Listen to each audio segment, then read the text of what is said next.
Assalamualaikum warahmatullahi wabarakatuh dan salam sejahtera. Kembali lagi di Tengkuruk Channel guys. Pada kalian yang menonton video ini, semoga berada di dalam keadaan yang sehat dan sentiasalah dirahmati serta diridhoi oleh Allah SWT. Amin ya rabbul alamin. Jadi, apakah yang akan terjadi sekiranya Indonesia menjadi negara adidaya? Itu soalannya. Nah, jadi ayo kita semak video ini yang mana ini adalah pandangan daripada Pakcik Zainal Abidin. Tajuknya Indonesia jadi negara adidaya kah?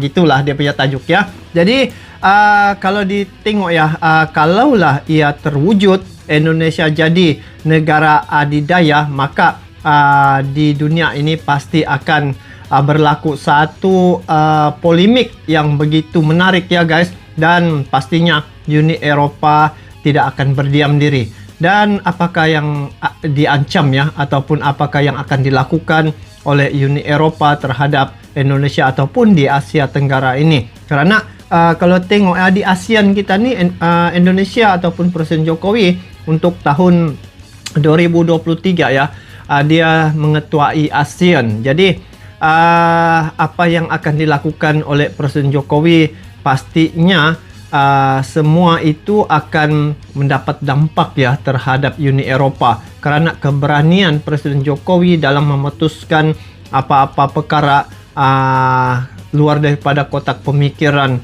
dari Uni Eropa. Contoh saja kita ambil apabila Jokowi menghentikan ekspor nikel kan, dia Uni Eropa sudah begitu kucar-kacir ya. Jadi mari kita sama-sama semak info ini dari Pakcik Zainal Abidin ya. Kepada kalian yang menonton video ini, support juga ini channel Pakcik Zainal Abidin dengan memberi like, komen, dan bagi yang belum subscribe, boleh subscribe channel Pakcik Zainal Abidin. Jadi apakah Indonesia jadi negara adidaya? Yuk kita saksikan klip video ini sama-sama. Jom. Maka memang timbul satu gerakan untuk memecah kembali Indonesia. Sejak selepas jatuhnya Soeharto, Indonesia terus menerus dikacau melalui gerakan teroris, melalui perpecahan gerakan. Begitu ya.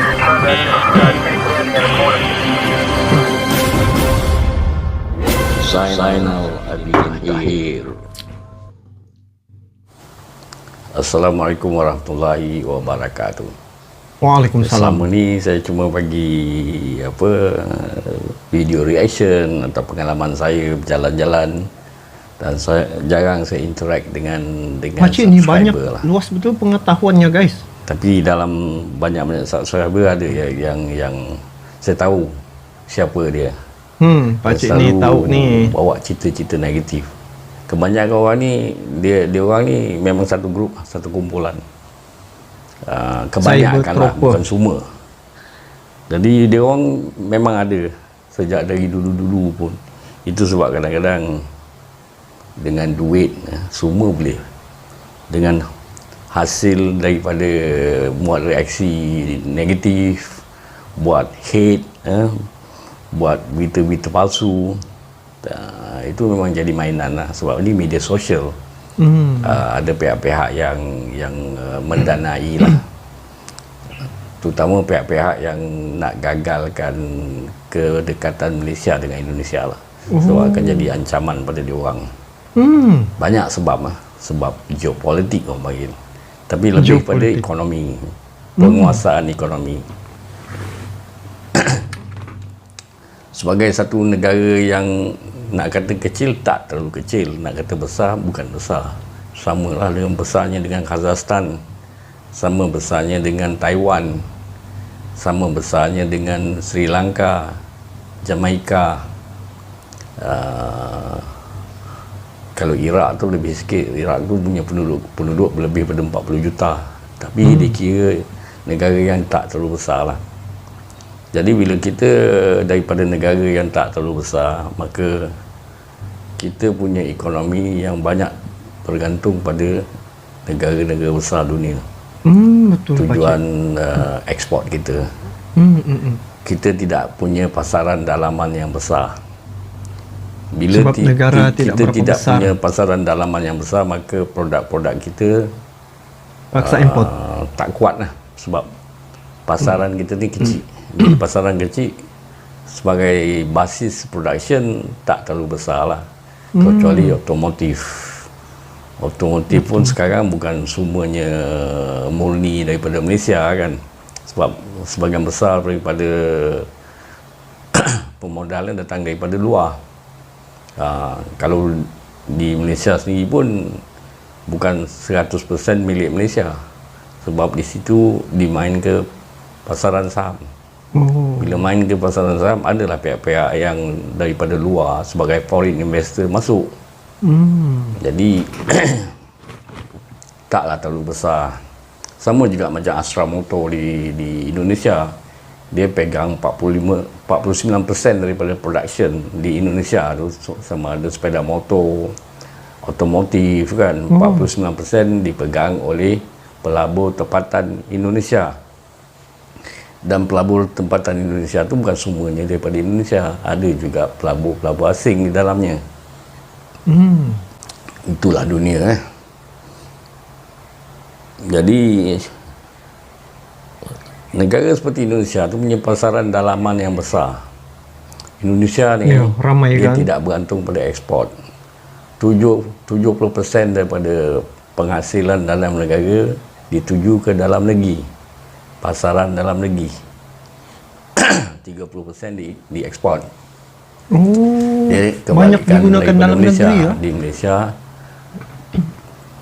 70% diekspor dan 30% pasaran dalaman. Jadi di situ nisbahnya terbalik lah kan. Terbalik, betul, terbalik. Jadi bila kita banyak mengekspor, kita kena ikutlah kehendak pasaran dunia. Terpaksa Dan ikut pasaran dunia itu WTO. dikontrol oleh WTO. Dia terbalik daripada Indonesia. Indonesia melawan WTO. Betul. Kenapa Jokowi Indonesia berani bermati-matian tu melawan lawan. dengan WTO? Kerana mungkin dia punya pasaran alternatif yang kuat. Oh, patut pun saya nampak sudah sini guys. Kenapa Jokowi berani melawan WTO ya? Sebab dia punya ekspor hanya 30% saja. Kerana 70% tu di negaranya sendiri. Berbeza dengan Malaysia, 70% ekspor, 30% untuk internal. Oh, okey. Dan Nampak juga Indonesia punya makanan yang cukup. Bila ada makanan yang cukup di dalam negara, jadi tidak takut akan sanction. Kalau sanksi berlaku, mungkin ekonomi akan terjejas, tapi rakyat tetap punya makanan. Bagi negara Macam pengekspor makanan lah yang Indonesia. makanannya banyak diimport, itu jadi satu masalah. Saya pernah dengar saat tahun bila ya, negara-negara lain kekurangan makanan beras, tetapi Indonesia masih stabil, dia memiliki beras itu. Dan semalam juga saya reaksi, banyak betul kui-kuimu ya di pasaran di Indonesia tu. Jadi makanan itu yang banyak di Indonesia. Jadi bila Pak Anwar Ibrahim naik, mungkin cara-cara media sosial ni akan berubah. Hoax tu banyak datang daripada Indonesia, memang betul.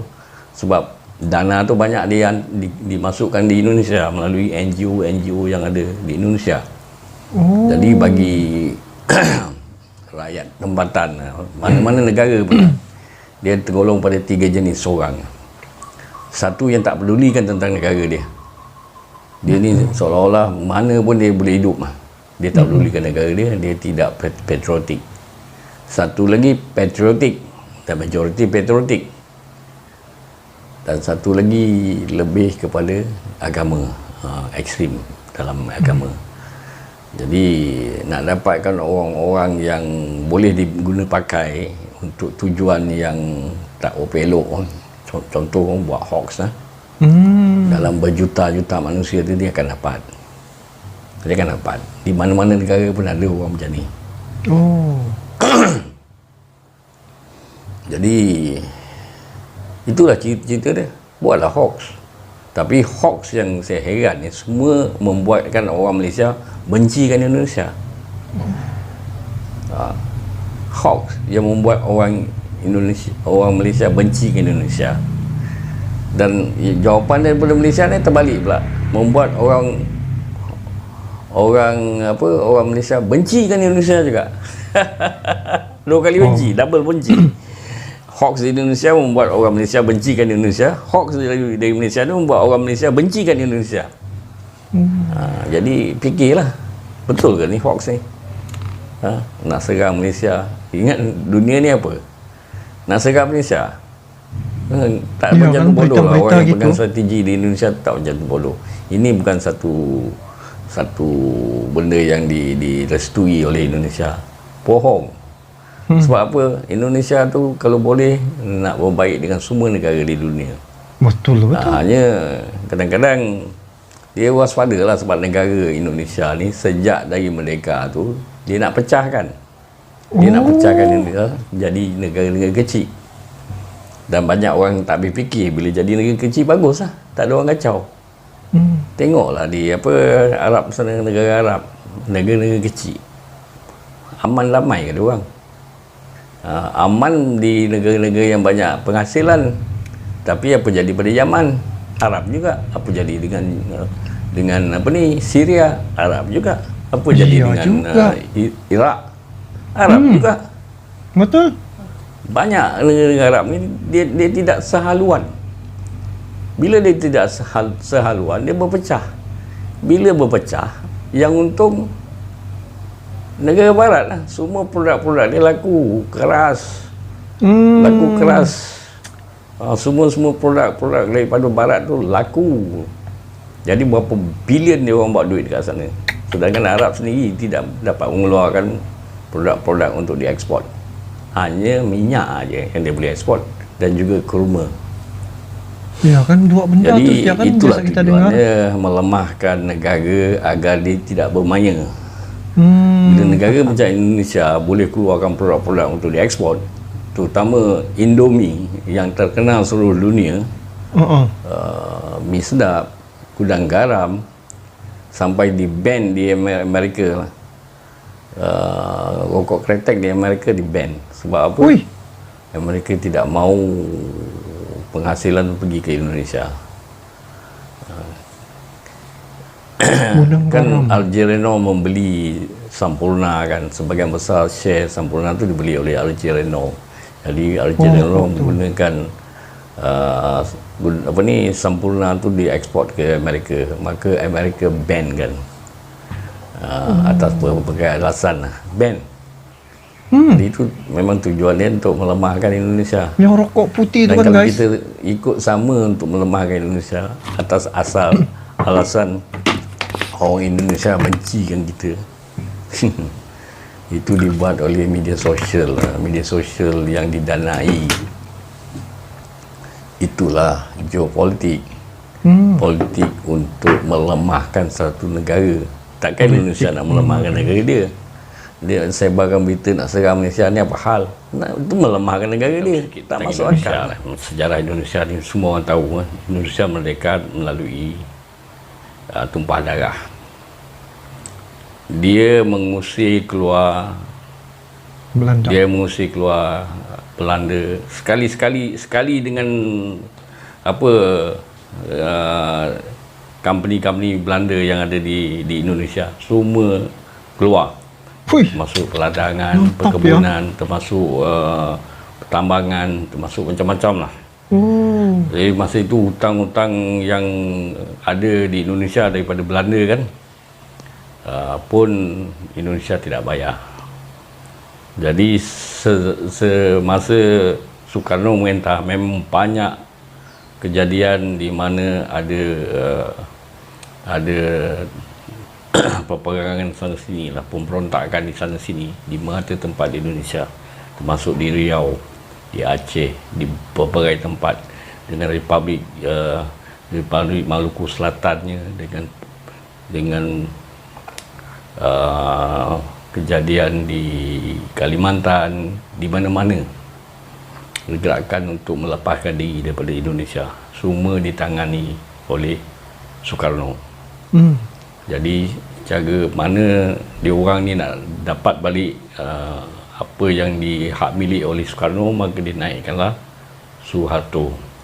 Dan Suharto tidak mengembalikan semuanya, tapi hutang negara dikembalikan, hutang negara dibayar.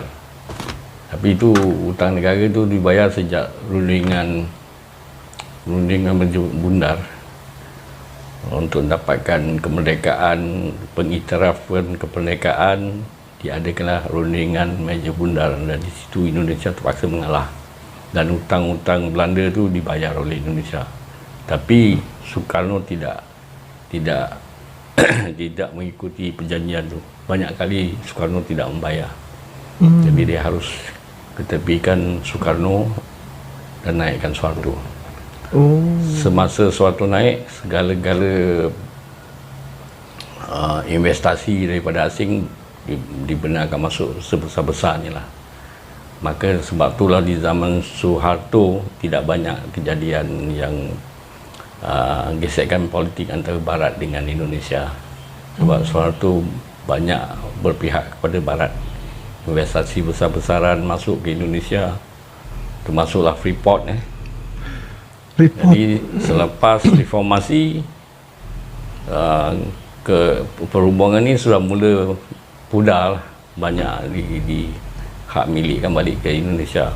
Indonesia menggugat balik sampailah ke puncaknya di mana Freeport 51% share-nya dipegang oleh dipegang oleh Indonesia.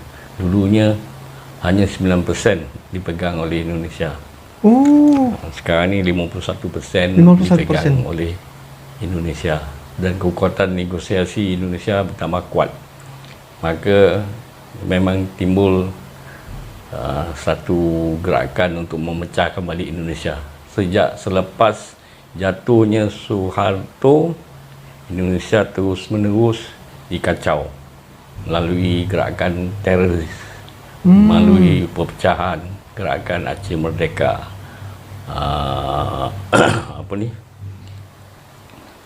organisasi Papua Merdeka, kejadian di Palu, di Poso, di Ambon, di Sampit, di Sampas. Itu adalah rentetan kejadian untuk memecah belahkan Indonesia.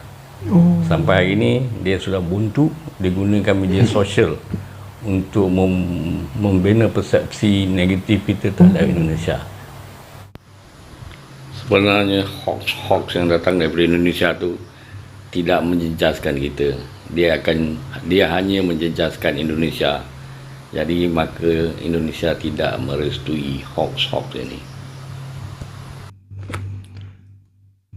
Okey. Informasi yang begini yang kita mau dengar, guys. Bagaimana pihak-pihak yang berkepentingan ya, dunia luar, selain dari Malaysia, Indonesia khususnya ya, mereka sebenarnya mau memecah belahkan. Intinya gitulah. Jadi kalau sebelum ini dorang menggunakan physical, sekarang ni mereka menggunakan media sosial untuk memecah belahkan ya, Indonesia dan Malaysia. Dorang amat takut sebenarnya apabila Malaysia Indonesia ni bersatu ya, satu hati maksudnya gitu.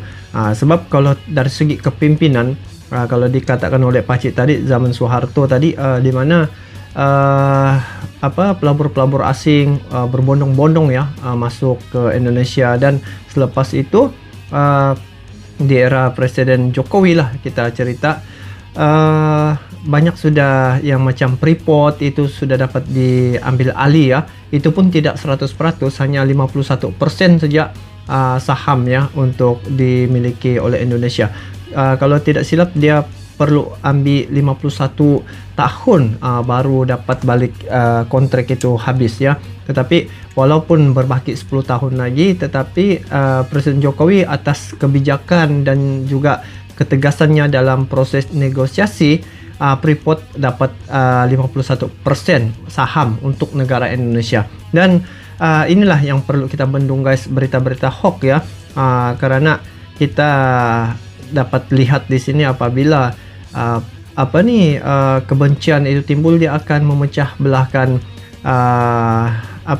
hubungan terutamanya Malaysia dan Indonesia nih. Jadi di peringkat kita, kita kena bijak untuk mengatasi dan menapis ya info-info yang kita terima, terutamanya serang menyerang nih, mana boleh begitu kan. Sedangkan dari segi kepimpinan kita pun sudah berbaik-baik. Jadi kita sebagai rakyat nih kena paham orang-orang yang membuat berita-berita hoax ini adalah mereka yang mungkin dibayar ya. Kalau Pakcik itu cakap memang dibayar lah. Dan mana-mana negara itu pun ada orang-orang jenis macam tu. Jadi kita teruskan hubungan silaturahim agar lebih erat lagi ya. Mudah-mudahanlah dengan kepimpinan Datuk Seri Anwar Ibrahim di Malaysia ni dapat mengubah persepsi orang-orang Malaysia terhadap negara Indonesia ya. Dan kita tengok sendirilah bagaimana Anwar Ibrahim dengan pemimpin Indonesia cukup akrab dan juga dia cukup mengenali Indonesia. Jadi semoga Malaysia Indonesia akan terus bersahabat dan dapat memperkuatkan lagi hubungan ini untuk kepentingan negara kita masing-masing ya, terutamanya dari segi kedaulatan dan juga dari segi kekuatan ekonomi. Jadi bagaimana pula pandangan kalian terkait dan perkara ini? Saya kira kan guys, kalau dari segi kepimpinan Presiden Jokowi, saya yakin dan percaya Indonesia bisa untuk menjadi sebuah negara adidaya. Karena apa? Karena kita dapat melihat sekarang ini era zaman Presiden Jokowi, dari segi ketegasannya sudah kelihatan ya, sangat tegas dan juga dia sanggup mempertaruhkan karier politiknya untuk manfaat ataupun negara Indonesia itu. Jadi kita bertemu lagi di video akan datang. Sampai jumpa lagi. Assalamualaikum warahmatullahi wabarakatuh.